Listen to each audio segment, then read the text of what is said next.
যে সমস্ত আইএসএফের বন্ধুরা এখনও পর্যন্ত চেয়ারের পায়া হওয়ার অপেক্ষায় বসে রয়েছে বা মনে মনে আনন্দ করছে, শারীরিকভাবে আনন্দ না করলেও মনে মনে আনন্দ করছে, তাদের জন্য আরও একটি ব্রেকিং খবরটি হলো বসিরহাট লোকসভা কেন্দ্রের বসিরহাট উত্তর বিধানসভা কেন্দ্রের একটি খবর। আপনারা দেখুন, যারা চেয়ারের পায়া এবং বিভিন্ন কলকব্জা হওয়ার জন্য এখনো আনন্দ উপভোগ করছেন, তাদের জন্য এই খবরটি।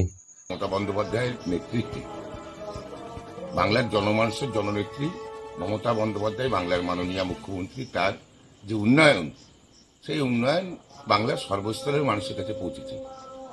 অভিষেক বন্দ্যোপাধ্যায়ের মতো দক্ষ নেতার হাতে তৃণমূল কংগ্রেস তত্ত্বরিয়ে এগিয়ে চলেছে বাংলায়। মানুষ মমতা বন্দ্যোপাধ্যায়ের পক্ষে, মানুষ তৃণমূল কংগ্রেসের পক্ষে, মামাটি মানুষের সরকারের পক্ষে, সেটা উপলব্ধি করেছে।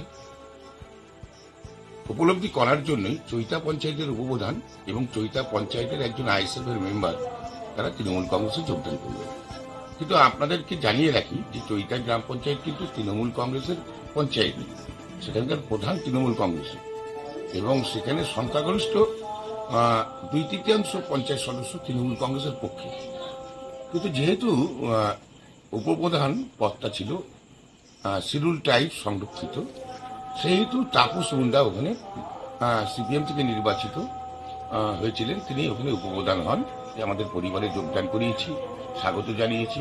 আমরা একসঙ্গে তাকে সসম্মানে নিয়ে ওই এলাকার উন্নয়ন করব, এবং একই সঙ্গে চৈতা পঞ্চায়েতের আইএসএফ এর মেম্বার মোস্তাফিজুর, সেও তৃণমূল কংগ্রেসে যোগদান করেছে।